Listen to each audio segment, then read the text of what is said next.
Breaking tonight, just 48 hours until the third and final presidential debate, and both campaigns are dealing with major new controversies. Welcome to the Kelly File, everyone. I'm Megyn Kelly. Developing on the campaign trail tonight, there are new complaints about a rigged election, new accusations against Donald Trump. His wife steps forward to defend his behavior, and there are new bombshells from Wikileaks. Let's begin tonight with the Clinton campaign and stunning reports that say one of her top State Department lieutenants tried to make a deal with the FBI in the middle of its investigation into her email scandal. Now, that lieutenant is Patrick Kennedy, and if his name sounds familiar, it should. This guy was neck deep in the Benghazi controversy, and his fingerprints were all over her email scandal from the very start. The details on Kennedy's attempt to reach a deal comes directly from the FBI's own files. Now, keep in mind, this guy was working for you. He was supposed to be working for you at the State Department in dealing with the FBI that was investigating Clinton in the email. The FBI's own files, and this was the lead issue that was discussed in an exclusive interview that Fox's Carl Cameron just landed with Donald Trump, where he asked him about an FBI note that certainly makes it sound like Patrick Kennedy cared more about protecting Hillary Clinton than protecting you. Watch. What's illegal? I mean, what's taking place is illegal between Justice Department and the FBI and Secretary of State and the State Department. I think it's crazy what's going on. It's totally illegal. It's a criminal act. It's a crime. And I hear the Republicans are going to hold hearings after the election. Why would you hold them after the election? You want to hold those hearings before the election. But this is a criminal act, and it's incredible that they can do this and get away with it. In moments, Judge Andrew Napolitano will tell us if Donald Trump is right, whether a crime has been committed here. But we begin tonight with our chief intelligence correspondent, Catherine Herridge, who's going to set this up for you so we all understand it. Catherine? Well, thank you, Megyn. These FBI records released today state in black and white that one of Secretary Clinton's most trusted lieutenants, Patrick Kennedy, wanted a backroom deal with the FBI over the classification of Clinton's emails. A leading Republican says tonight it's evidence of a broad conspiracy. I think it's corruption. I think it's manipulation. I think it's against the law, and it certainly goes to the intent. Somebody should have been prosecuted for this. According to the FBI interviews known as 302s, Kennedy wanted to do a swap. The FBI would downgrade a highly sensitive Clinton email to unclassified, and in return, the Bureau would get coveted slots for agents overseas. An FBI agent's name was cut from the records posted online today that read in part, quote, "Redacted believes state has an agenda, which involves minimizing the classified nature of the Clinton emails in order to protect state interests and those of Clinton."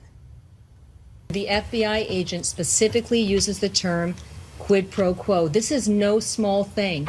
I understand that. Senior executive I understand accused that. of trying to I understand that, which is why I agent. came out here and said there's no quid pro quo. Absolutely not. Happened. Both the FBI and State Department emphasized to reporters today the email's classification was never changed, and the FBI never got additional slots for its agents overseas. But legal experts say even the discussion of a backroom deal potentially violates federal law. Megyn. Catherine, thank you. You're welcome. Joining us now, Judge Andrew Napolitano, Fox News senior judicial analyst. Well, this stinks to high heaven, and we don't have to look far to figure out whether at least the person on the receiving end of the proposed deal thought it was a quid pro quo, because it's in the FBI agent's notes. Right. So an FBI agent who was in charge of handling documents that had been accumulated in the Clinton investigation was approached by Patrick Kennedy. Mrs. Clinton is not the Secretary of State at this point. Patrick Kennedy's working for Secretary Kerry, and he makes the offer that Catherine Herridge just described for us. Can you change the marking on this document? Now, He was working for us. Correct. When he's doing that. He doesn't answer to Hillary Clinton anymore. Correct. He's supposed to be looking out for us. Markings on documents are changed all the time. They're changed so that people at a lower level of security clearance can read documents that they otherwise wouldn't be able to read because they need to see what's in there. But they are never, ever, ever lawfully changed after they've been subpoenaed and when they've been accumulated as evidence in a criminal investigation. And it was under that circumstance that Patrick Kennedy asked this FBI agent, whose name we haven't been given, but who obviously reported it to his bosses, to make those changes, which, of course, he refused to make. And let's say Patrick Kennedy, who is, again, he is neck deep in Benghazi. I mean, the blame was there was plenty to go around when it came to how that hit was handled, the absence of security, despite the begging of Ambassador Chris Stevens and others. But Patrick Kennedy was right in the mix of it and was not blameless. So he pops up again. And it'd be one thing if he saw a document, Judge, that he said this is legitimately problematic and we shouldn't be producing this, and so it needs to go into a basement and never to be seen again. But if that were true, he wouldn't have to be offering the FBI all these carrots to get them to agree to his little proposal. The offering of the carrot, as you put it, even though it was not accepted by the FBI, is an attempt to commit bribery. The FBI didn't see it that way. They didn't charge him with anything, either because they felt they couldn't prove the case, or maybe the FBI was in the tank for Mrs. Clinton and all of her people from day one of these investigations. That's not easy to believe. It's very, very difficult to believe. I agree with you. But the evidence is there in the FBI document, which came out over the weekend. He offered me something of value, not to me personally, but to the FBI, if we would alter evidence. So that's an effort to bribe, to deface evidence, to obstruct justice. Was anybody charged with any of those crimes? No. And the advantage to him in having the FBI classify this document from what it was to something else was that it would get buried, that the FBI wouldn't have to have it, it wouldn't have to get produced publicly, no one would ever have to see it. Correct. And his former boss and still dear friend, Secretary Clinton, could not be blamed for exposing a national security secret, which, of course, she's done hundreds of times. Judge, good to see you. Likewise. So the Clinton campaign is also dealing with new fallout from leaked emails, including one that shows their immediate, unvarnished reaction to a national tragedy. It came immediately after the December 2015 San Bernardino terrorist attack, when two Muslim extremists opened fire on a holiday party, killing 22 people and injuring many more. Chief National Correspondent Ed Henry is live in Washington tonight with more. Ed?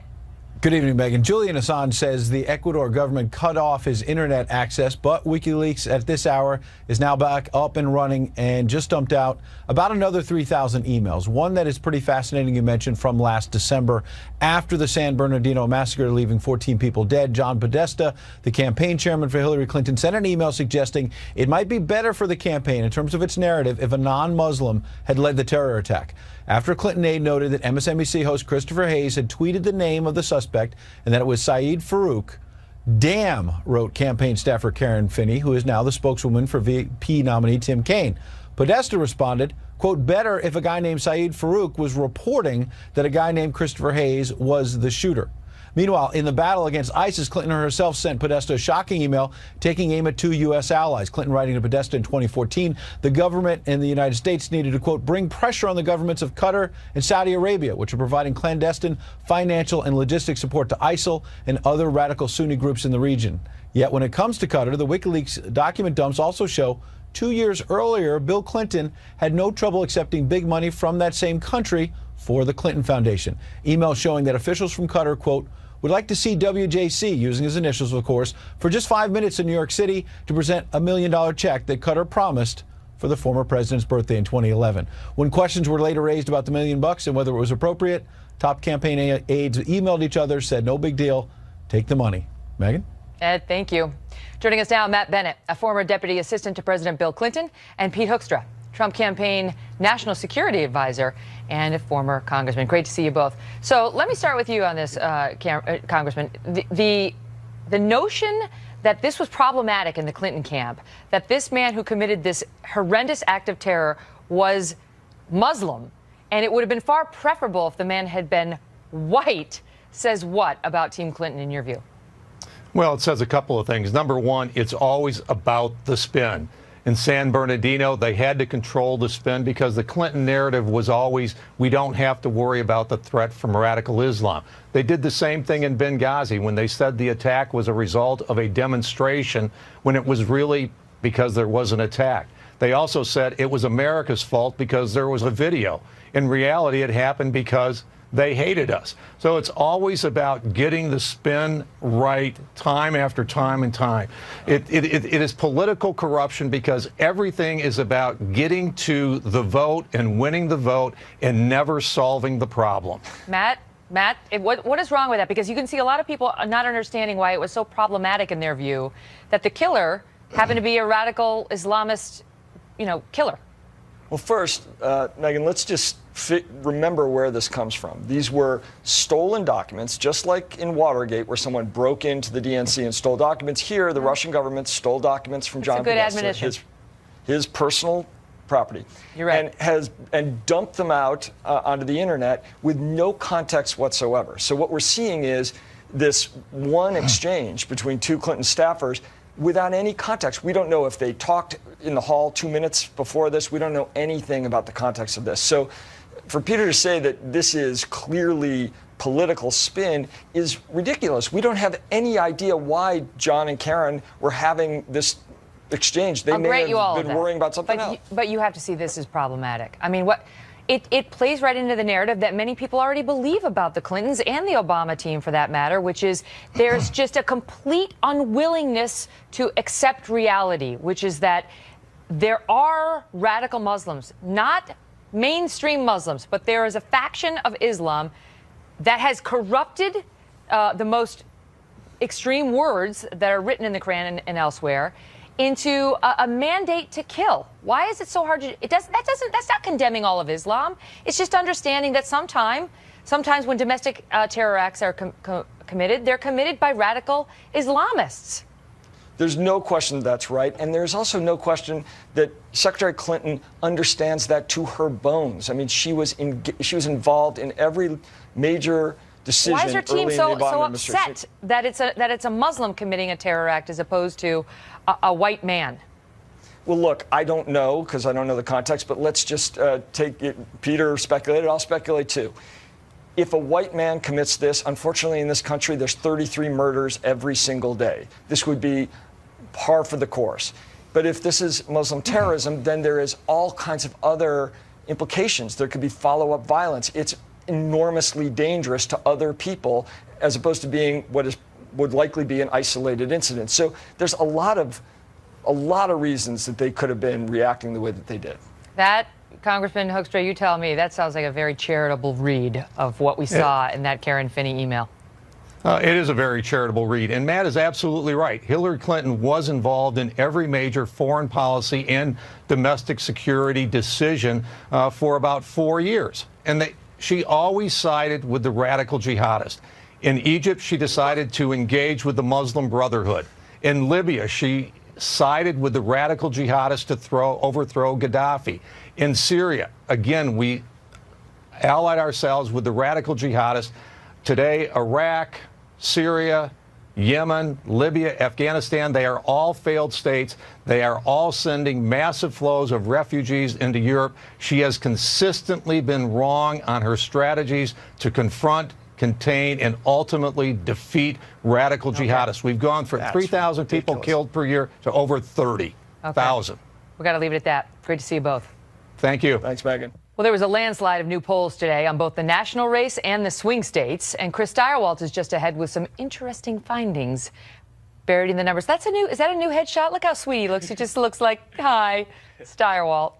Plus, Donald Trump is taking heat from all sides as he ramps up warnings about what he's calling a rigged election. Dr. Ben Carson is just ahead to weigh in on that. And then with 9 women now accusing Donald Trump of crossing a serious line involving sexual assault, his wife has come forward to talk about the accusers, her husband, and how she reacted when she saw tape of her husband talking about grabbing women. That's next. From a woman's perspective, what were your thoughts when you heard those tapes?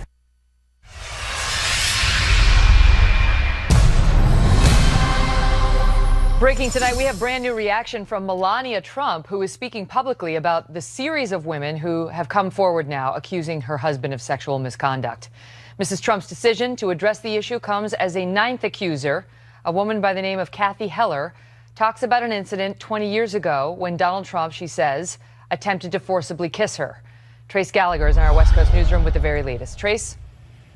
Megan, 63-year-old Kathy Heller claims that on Mother's Day in 1997, she and her family were having brunch at Trump's Mar-a-Lago resort in Palm Beach when Trump came to introduce himself. But instead of shaking her hand, Heller says he grabbed her arm and went for the lips, kissing her on the side of the mouth. A relative who was there has backed up Kathy Heller's account, but the Trump campaign says, quote, there is no way something like this would have happened in a public place on Mother's Day at Mr. Trump's resort. It would have been the talk of Palm Beach for the past 2 decades. For the record, Kathy Heller is a Hillary Clinton supporter and donor and claims that she's owed money by the Mar-a-Lago resort. In an interview for tomorrow's Fox and Friends, Melania Trump talks about the growing list of accusers. Watch. Why now? Why 3 weeks before the election? What they're accusing my husband, that is not the person that I know. Why do you think they would make this up then? Because they want to damage the presidency of my husband. And it was all planned, was all organized from the opposition. Melania Trump also addressed the Access Hollywood tape that prompted these allegations, acknowledging it was painful. Watch.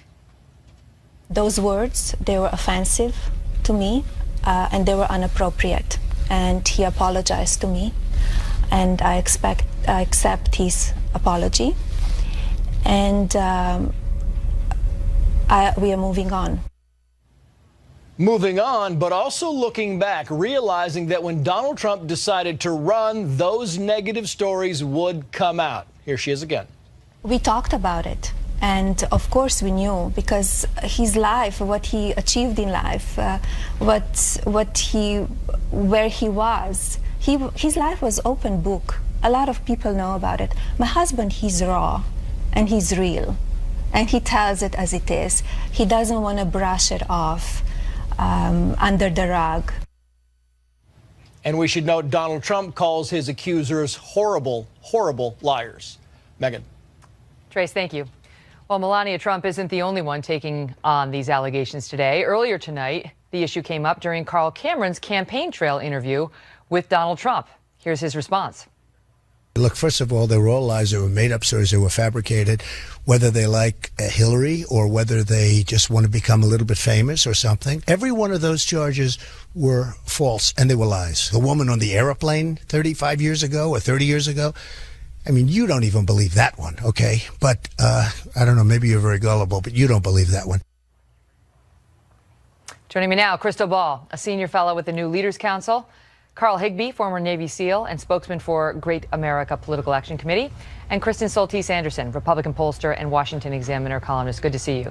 So, Crystal, let me start with you on this. Now, there's 9 accusers, but just to be fair to Mr. Trump, the accusations range from, you know, he explicitly grabbed a woman's genitals to he went and gave me a kiss on the side of my mouth upon greeting me. Now, I don't know whether all of these are going to amount legally to sexual assault, but right. You heard Trump's dismissal. Your thoughts on Melania's statement tonight and Trump's? Well, look, I mean, I think for Donald Trump, he continues to assert this is some sort of vast conspiracy and that all of them are lying. And one of the things that really bothers me, Megan, is this idea that the women are out seeking fame. No one is having fun right now. This is not a good time to go out and accuse a powerful man of sexual assault. They're being scrutinized for their looks, for their stories. They're being called liars. And Lord knows what kind of ugly threats and messages they're receiving. So this is not a fun thing for anyone to do. In terms of Melania, she doesn't need our sympathy. She's a grown woman, but I do feel for her. I mean, she's fighting for her husband. She of course believes her husband is going to defend him. One thing I would say, though, is that I hope that people would show Hillary Clinton, when she was in a similar situation trying to defend her husband, the same sympathy that Melania Trump also deserves and receives here. Don't hold your breath on that.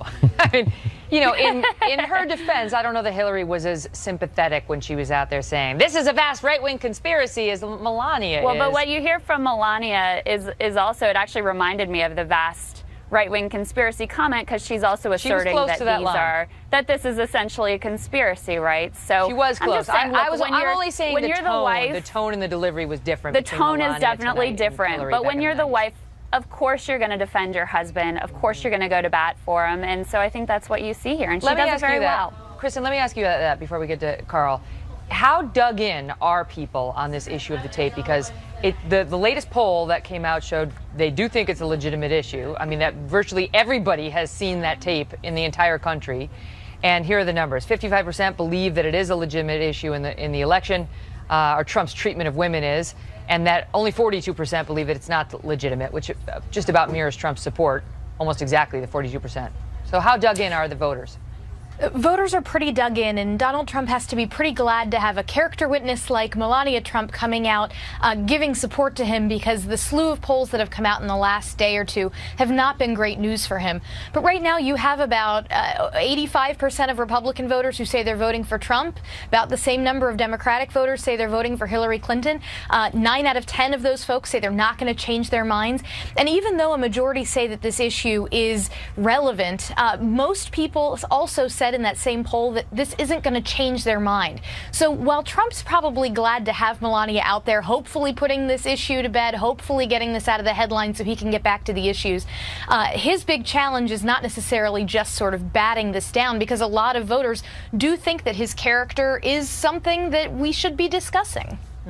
Carl, one of the things that Melania said tonight was, she said, first of all, she believes that Billy Bush, she told CNN, she believes Billy Bush egged on Donald Trump in that tape, and that, she's sort of saying sometimes she feels like, she said it was boys talk, even though he was 59 years old when he engaged in it. I mean, how does that grab you? Well, the thing is that he's still engaged in it, but, to the defense of Donald Trump, these women are getting debunked just as fast as they're coming out. You have Natasha, she was debunked by the butler. You have this Jessica Leeds, she was debunked by another passenger on the plane. You have Mindy McGillen that was debunked by the event that she said happened. That didn't even happen. Challenged is probably a more fair characterization. Debunked suggests that they've been proven wrong. There have been some challenges raised by others, but that doesn't resolve it. One woman said it happened at an event that didn't even occur. So, yeah, I would say that's debunked.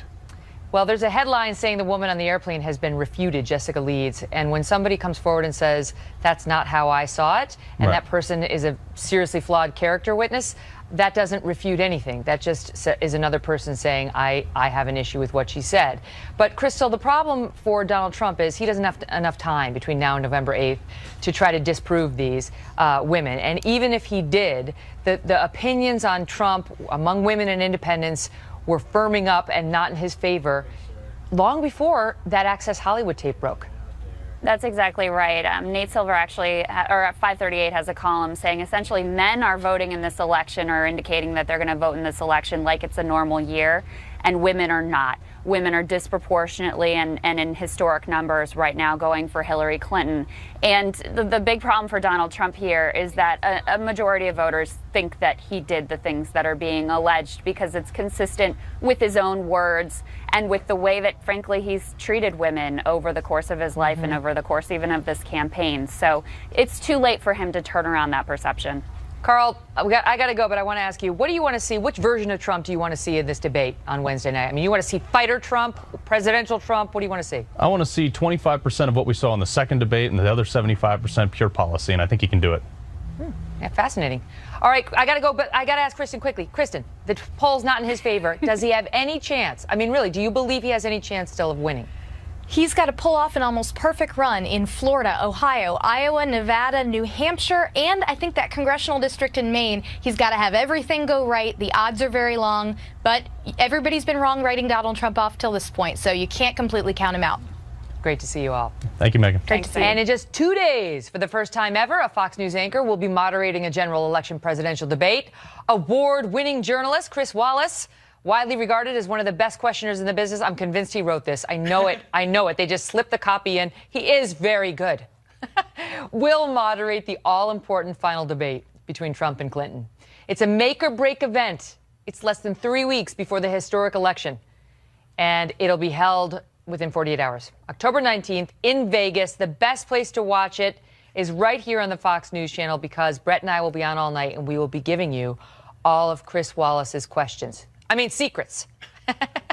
We know how he prepares, and we will take you inside the process and try to walk you through what to expect. We hope you join us.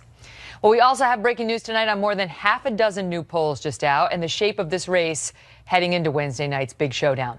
Plus, we'll show you how Amy Schumer, the comedian, angered her fans and touched off a national backlash with what she did to a Trump supporter in the middle of what was supposed to be a comedy show.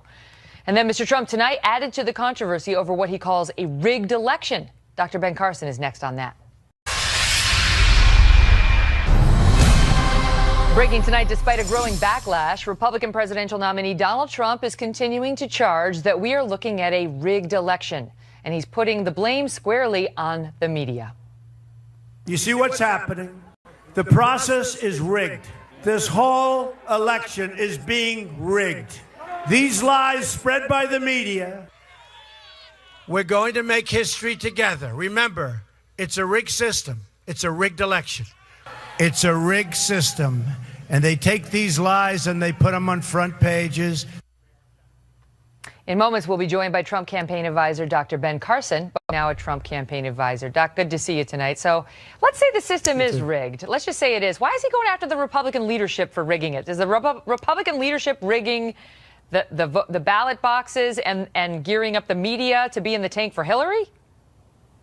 No, of course not. I think he's a little bit miffed in terms of why they aren't investigating some of the allegations that have been made in places like Philadelphia, where there are huge numbers that voted for Obama and like zero for Romney. But that's just that's just in a few counties. There are all these precincts, I should say, and in some precincts, Romney and McCain got 0 votes, and in other precincts, they got many votes. And in some of these little precincts, it's only like 100 people voting. So it's not that suspicious that the Republican got no votes. I think the point is that, we obviously, it's too late to do anything for this election, but we should be looking at the integrity of our voting system. I was talking to someone last week who said they went to vote in the last election and they weren't asked for an identification of any type.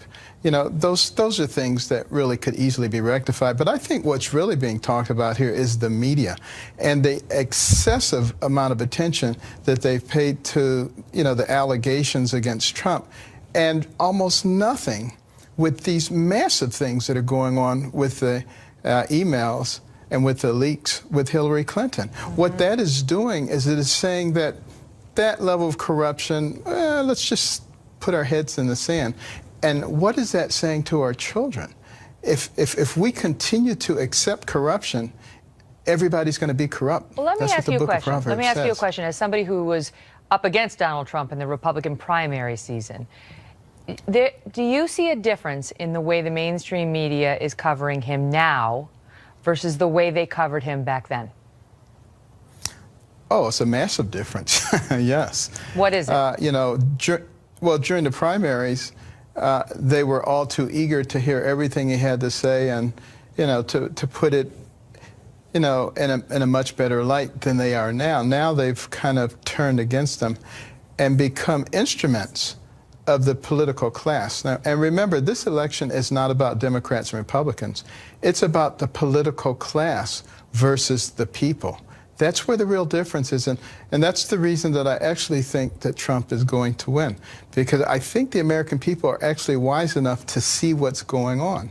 They recognize that the media is very biased. Having benefited from some inherent bias of the media to promote the ratings machine, as he calls himself, in the primary season, is he really in a position now to complain when they cover him just as much now, but the coverage tone has shifted markedly, and I might add, predictably?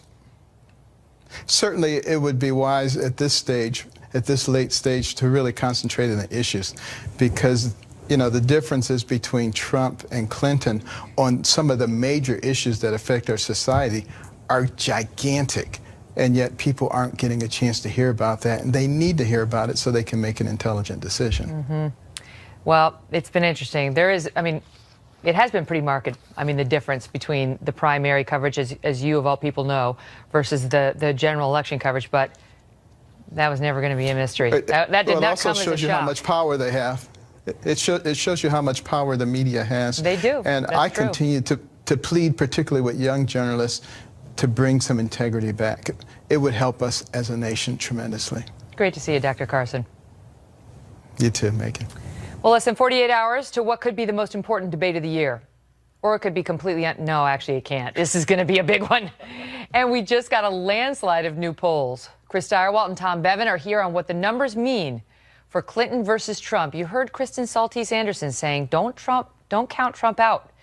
People have done that time and time again, only to find themselves embarrassed.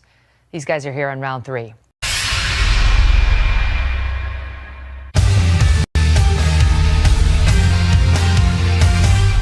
"22 days to the election." Think of that. 3 weeks and 1 day away. Just 48 hours from the third and final presidential debate. And today we saw a half dozen major polling firms release new results. And to see how much a debate can help move the numbers, look at where we were right before the last debate and where we are tonight.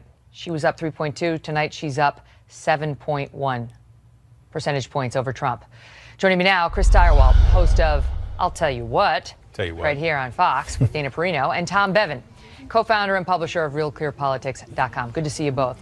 So, I mean, 7.2 percentage points is huge. That's huge, right, Chris? I mean, You tell me that's huge, and tell me whether there's any historical precedence for a candidate overcoming that kind of gap with this much time left.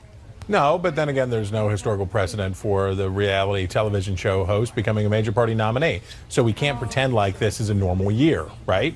There's no precedent for a former president's wife being a major party nominee. So to a certain degree, we have to allow that things that we haven't seen before could happen this time. And that's why this is the most fascinating election that I've ever covered.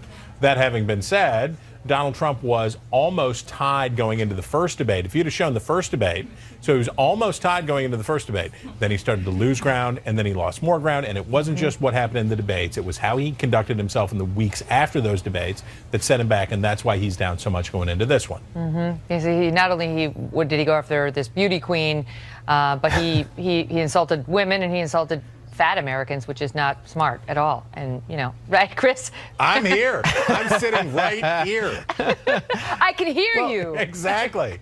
To be honest, I mean, it wasn't just Donald Trump's debate performances. It was the release of this tape, right? It was the accusations. I mean, that's what's happened between the second debate and now, which is really driven. I mean, you look at all the data. I mean, women have fled him. He's lost his lead with independents. I mean, this last 10 days has been catastrophic for him, not because necessarily he had a bad debate performance, but because of all the other stuff that has gone on surrounding his campaign. What do you make tonight, Chris, of the polls that came out showing it was a 4-point race, according to this Washington Post poll, but they're also saying that he's stuck and he's hit his ceiling. But still, I mean, 4 points, according to the Washington Post ABC News survey. I like chicken. I like ribs. I like steak. But I like Slim Jim better than all of them.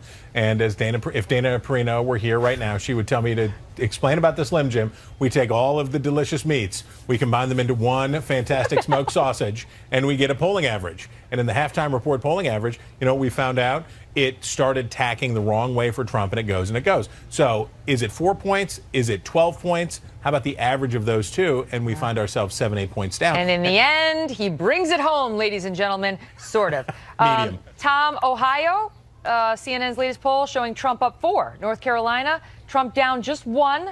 Nevada, Trump down just 2. Is the race closing in a bit? Yeah, I mean, it's interesting, right? We've got Clinton expanding her lead nationally up to 7 points, but we've got Trump holding strong in some of these battleground states, Ohio being one, Iowa's another one. North Carolina still remains relatively close. But again, he's now behind in most all of those states, except for the 2 that I mentioned. And while his base is sticking with him, as I mentioned before, these other groups are leaving him. And if he doesn't turn something around in the next 3 weeks and bring those groups back, he's going to end up with his base, and that's it, and he's going to lose.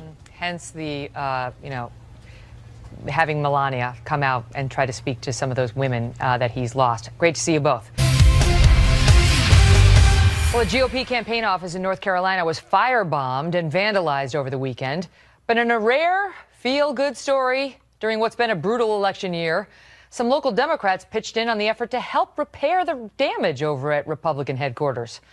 Brian Kilmeade is co-host of Fox & Friends and also the author of Thomas Jefferson and the Tripoli Pirates, which is now out in paperback. You can get it real cheap joins us now. Brian, good to see you. Great to see you. So this is a moment of unity in the end. It starts off ugly. It ends nicely. Right, and Joe Trippy's part of it. Fox News' own. He comes to our Christmas parties. We hang out with him. He invites us to barbecues. I couldn't go. I'll have more on that later. But he is part of the Democratic cadre that said, let's get a U Fund page together, see if we can get $10,000. They got $13,000 almost right away. They gave it right to the Republicans and say, rebuild your office in a very Democratic district of Orange County, right near Chapel Hill. Associate professor says, you know what, Hillary Clinton should even give this money. After all, this flammable liquid, this firebombing of this building went in. Thank goodness nobody was hurt, but serious stuff. Nazi paraphernalia on the sidelines, Nazi graffiti. So nothing good about it. If it was on the other side, they'd be saying, see how poisonous Donald Trump is. Right now, they're saying Democrats picking on Republicans in a Democratic district. Well, it's good to see them sort of stand together against something like this. Okay, Amy Schumer, comedian, actress, in a lot of trouble. When I hear this soundbite, I want to tell the audience I can't understand it that well. This is what she's going to say. She's got a Trump supporter on stage. She's giving him a hard time about being a Trump supporter. Watch and listen. Do you get worried he'll be impulsive and get us in a lot of trouble we can't get out of? Well, I'm an attorney, so I get really scared when I hear some of the stuff he says. But I'm not really voting for Trump. I'm voting against him. Okay, you can go sit down. It's just cool to hear one guy who doesn't seem like a psychopath why he would want to vote for that orange sexual assaulting fake college starting. So she's making the man defend his vote for Donald Trump, and the fans there were not happy, Brian. Calls this guy Dave on stage, says, what is this with Trump supporters in my audience? It's Tampa. It's a very Republican area, and there's a lot of Trump signs there. So this guy goes up there, he says, no, I like him. And then everyone starts booing, or a lot of people start booing, even though, you know, she might be ticked off because it's a 21,000-seat stadium theater, and she only got 10,000. So he says, if you guys have a problem, if you make any more noises, you yell out, I'm going to throw you out. 200 people got up and walked out. Wow. This is the cousin of Senator Schumer. So Amy Schumer, quite liberal. By the way, the first thing she said is, the first 4 rows can see my private parts. She also talked about drinking so much she blacked out, and how happy she was to be in Tampa because it's where she had a one-night stand. So if she's so squeamish, why is she bringing all that up? So Trump was displeased about that SNL clip, calling it a boring and unfunny show. Doesn't much like Alec Baldwin. What do you think? Facebook.com/The Kelly File. Let me know. Thanks for watching. See you in Vegas tomorrow night.